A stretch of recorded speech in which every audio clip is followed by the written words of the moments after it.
Village halls across the country are being encouraged to help tackle climate change, but what kind of practical steps can be taken to protect the environment? Hi everyone, I'm Johnny Thompson and welcome once again to the Village Halls podcast, sponsored by Allied Westminster, the UK's largest specialist provider of village hall insurance and the home of Village Guard. Now, many of us see climate change as the biggest crisis we currently face, and one way of tackling the issue is for us all to switch to more sustainable forms of transport, of course. Electric vehicles are becoming increasingly popular, but they need a widespread charging infrastructure if they're ever going to become mainstream. So today I'm delighted to be joined by Dr. Darren Handley, who is Head of Infrastructure Grants at OZEV, which is the Office for Zero Emission Vehicles, part of the Department for Transport. Darren is going to talk to us about how things are progressing with the switch to electric vehicles and also how village and community halls can support this by bringing charging points to rural communities. Hi, Darren. Hi, Johnny. Many thanks for coming on the show today. It's a pleasure. Okay, Darren, so before we begin, tell me a little bit about you, your background, and OZEV, of course, and what your role is there. So I've been in the Department for Transport for probably more years than I care to remember. And I've been with the Office for Zero Emission Vehicles for coming up for 3 years. Yeah. Our primary mandate of the team is to help transition the UK to, as the name says, zero emission vehicles. So this is both hydrogen and electric vehicles. And the wider team covers everything from policy, legislation, and just lots and lots of things to encourage the uptake of those vehicles and overcome the obstacles which people encounter along the way. Okay, fantastic. We're going to concentrate a little bit on electric vehicles today. And I'm fascinated to know what your aims are around electric vehicles and what kind of progress we are all actually making in terms of making the switch. Yeah, so the aim for the government is that in 2030, all new cars that are sold on the road will be zero emission from the tailpipe. Yeah. So that's either electric or hydrogen, with the phase out of hybrid at 2035. And we're also looking to phase out all other forms of petrol and diesel vehicles and investigating timelines for when that's possible. Yeah. And we're making really, really good progress beyond what we ever dreamed of, really, for the uptake of electric vehicles. If you look at all the sales figures from the trade bodies such as the Society for Motors Manufacturers and Traders, SMMT, it's about 1 in 5 new vehicles sold are electric. So it's really, really good progress. And I guess it needs to be, doesn't it? It's less than 8 years to go until your target's met. So it's really important that we move on with this. And I guess rural locations are really important in all of this too, because to me, electric vehicles seem very suited to rural communities. People tend to firstly really need a car or a van, and most journeys they make, I would imagine, are probably reasonably short. Yeah. Yes. It's actually quite surprising across the UK that most people's journeys and driving is much shorter than they think. Yeah. And certainly the government doesn't want any part of the UK to be left behind. So everybody has the same opportunity as to use an electric vehicle as they would now to use a petrol or diesel vehicle. And in all honesty, what difference is this switch to electric vehicles and hydrogen vehicles and so on going to make in terms of climate change and future generations? How important is this move? It's critical, really. If you look at the amount of CO2 emitted from transport, it's one of the highest brackets. So we need to tackle it if we're going to meet our commitments. Yeah. And there's health benefits as well, isn't there, of course, because pollution's quite a significant problem as well now. Yes, you do cut all the emissions from the tailpipe, obviously. There's no particulates. Yeah. And we're actually looking at the non-exhaust emissions. So you get something called regenerative braking with electric vehicles, where if you take the foot off the pedal, the motor goes into reverse and you get electricity back. So you don't need to have so many braking events. Yeah. So you get a lot less brake dust coming off. The vehicles at the minute are slightly heavier, so you may get more tyre dust coming off. But we expect that the weight of electric vehicles will decrease as the technology of batteries increases and gets better and better, which we are seeing continuous improvements in battery technologies. Fantastic. Now I mentioned rural communities before, and village and community halls do, of course, often sit at the heart of those rural communities and rural life. So it seems only natural that they could have a supporting role to play in all of this. Is that right? Yes. Rural communities have a wealth of different opportunities to have electric vehicles. And one of the key things is the ability to charge. Yeah. If you have off-street parking, it's pretty easy to get a charge point and put it in. It's where you have a rural community without that access to off-street parking. Yeah. Obviously, there's challenge. It's pretty much the same challenge as the rural communities not having access to a petrol station readily. So, unlike petrol stations, there is opportunities for village halls and similar properties and businesses to offer something for their community, that ability to charge. So anywhere, in essence, that has parking facilities, anywhere that's off the main highway, yeah?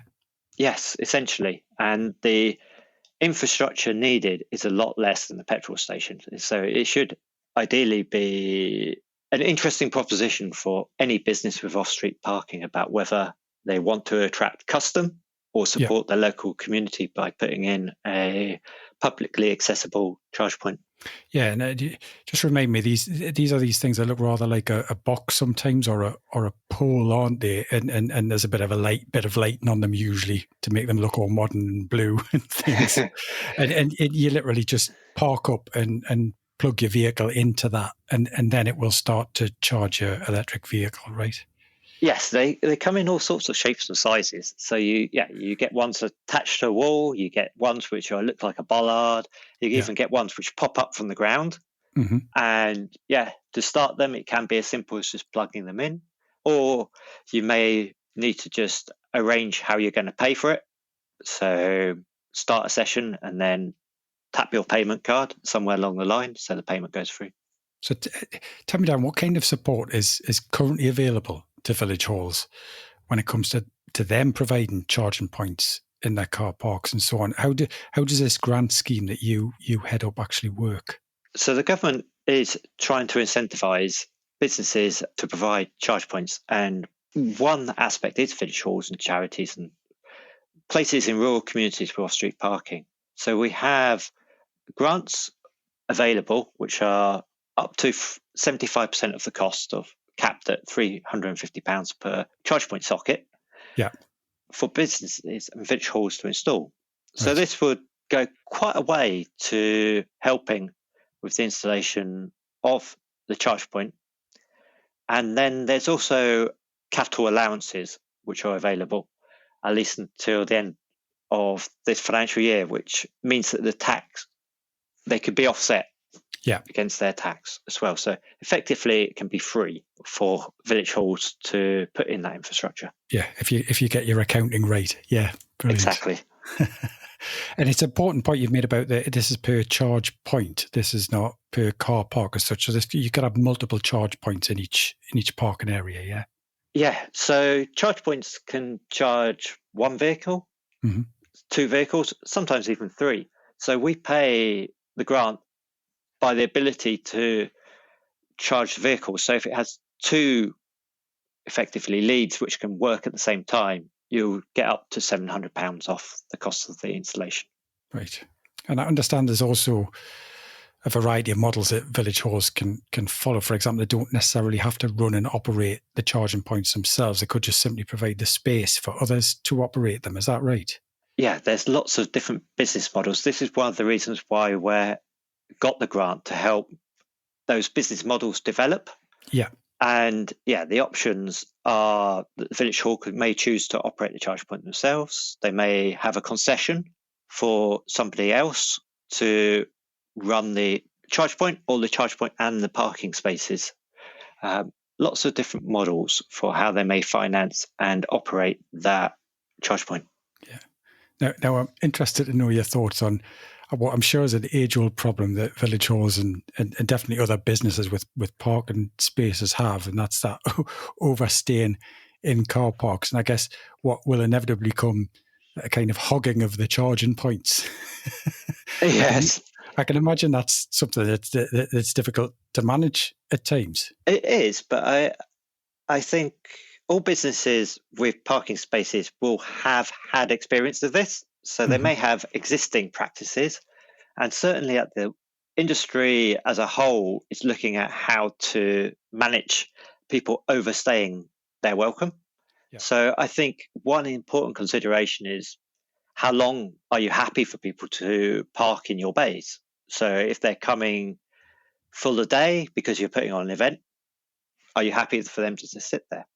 So it's really looking at the business model of your tolerance for overstaying, and then whether you want to put in penalties for people overstaying. So supermarkets and others just ramp up the fees for parking if you stay beyond 2 hours, and this sort of to encourage a certain behaviour in the users. I guess the important thing is to recognise that there is this flexibility, as we mentioned, in terms of the models that you can follow, and you could get somebody else to run and operate these charge points in car park, but the village hall could still benefit financially in some ways from that, and also from the grant scheme and the tax incentives that you've mentioned. Yeah, as well as just serving their community and having that moral lead and Yeah, exactly. Because we've got to see the bigger picture here, haven't we? And be positive about this. So tell me a little bit more about what you see as the key benefits for village halls in them playing a part in delivering these charging points that are needed for electric vehicles. So I think there's two key drivers if I was owning a village hall for me for putting in charge points for my community. One is just serving the community, especially where you have people who don't have that off-street parking. So they have the opportunity. And as soon as you put the charge points in, people will buy electric vehicles. That's what we've seen everywhere. And the second is the commercial aspect. If you're a village hall and you run events and people will travel to you, not having a charge point will one day mean that you're not as attractive. People will go to the next village along where that village hall does have a charge point. Because people will want to come and go from the events that are held, weddings and so on and so forth. Yeah, I think you're right. I think there's another area as well, which when I look back at sort of the history of village halls, have always played a significant role in major historical moments. And it's interesting that this dramatic change, and moving from one way of personal transport to another. I would think that out there as well, there are a lot of village halls that just simply want to play a part in something that's very positive for all communities and for the future generations and so on as well. Yeah, and also just saying you're there at the beginning, that reputational aspect, I think should be a big driver for people. Yeah. Okay, so what would be the next steps for any hall committees or trustees listening in that are interested here, or anyone else that's listening in, such as those that might run a community business or so on, for example? What should they do, Darren? I think it's a number of things. First off, look at their facilities, how much parking space they have, whether they think they could put an EV charge point in and how they would consider operating it. Start talking to charge point providers to kind of weigh up the business case essentially and the costs. Yeah. Talk to their electricity supplier, distribution network operator. Yeah, really important. Yeah. To understand what the existing electricity supply is to their building. This is important because if you've got limited capacity or you've got a very old fuse for the supply to your building, it will need to be upgraded. So if you have a 60 kilowatt fuse, you may need to upgrade it to 100 kilowatt to enable that charge point to be put in. Yeah, you don't want to turn all the lights off in the village, do you, just to charge a few vehicles? Yes. And it may be that grid reinforcement would be needed, which kind of comes down to understanding what sort of charge point you want to put in. Yeah. And my advice generally is to go for the lower powered charge points. Right. This is particularly useful for people charging over a prolonged period, and it reduces the need to actually do any upgrades to your electricity supply, which can be quite costly. Yeah. So the high powered charge points, which power the cars a lot quicker, are only really needed if you're going to operate like a service station and have a lot of cars coming in and going. And then the other considerations, the cheapest time for electricity and to charge a vehicle is overnight. So again, if you're providing for the community, it's whether you want to allow people to park overnight in your facility and charge, and then expect them to disappear the cars during the hours of daylight. And presumably you also have a lot of information available online about the grant scheme and how to apply and how exactly it works and so on as well, yeah? Yes, so there is a wealth of information available on the internet generally, such as the Energy Saving Trust has information that you can look at. And yes, all the information about our grants and the offering is available online. So if you were to type in workplace charging scheme and .gov.uk, you would find all the information about our grants. Brilliant. Well, we'll put up some links on our website with this episode so you can find out more information about the grant scheme and all of those other links as well that you mentioned. Brilliant, Darren. Unless there's anything else that you want to get across, I'd just like to say thank you very much for all of the information. That's a pleasure. Yeah, I think it's just worth recapping what we said at the beginning, is that electric vehicles are here. They are becoming mainstream. The second-hand market is taking off. The first-hand market, as I said, they're outstripping diesel vehicles considerably. So they're coming. Yeah, and that 2030 target's not just an aspirational thing. It appears to be moving towards that, and this is going to become reality for all of us, yeah? It is. Fantastic. Also, thanks for the part you're playing as well in making this changeover to a more environmentally form of personal transport. I guess this must be quite rewarding for you as well, Darren, to be involved in this. Yeah. And it's lovely just seeing the sheer volume of electric vehicles around, and they're quieter, which is one of the other benefits. So when we electrify all forms of transport, the world will be a slightly quieter place. Yeah. But excellent. Again, thanks very much for coming on. It's been great and very useful, hopefully, to village halls and others out there that we've had this chat. Okay, it's been a pleasure. Yeah, thanks, Darren. And that's all, folks, for this episode. A quick thank you to all of you who have so far submitted entries for our wonderful Villagers Awards. There's 5 awards altogether, including an Innovation Award and an Inspirational Story Award. So keep them coming in, as you could win £1,000 for your local village church or community hall. And there's more information about the wonderful the Wonderful Villagers Awards on our website. Many thanks to our headline sponsor and specialist insurance provider, Allied Westminster, for making our podcast possible, and whose services you can discover more about at villageguard.com, and to online booking system provider Hallmaster, who also sponsor our podcast and can be found at hallmaster.co.uk. You've been listening to the Village Halls podcast, a unique listening community for Britain's village, church and community halls, and anyone interested in the vital community services they provide. We'll be back again soon with another episode. Please visit thevillagehallspodcast.com to subscribe, sign up for updates, link through to our social media pages, and to find out more. But until the next time, goodbye for now.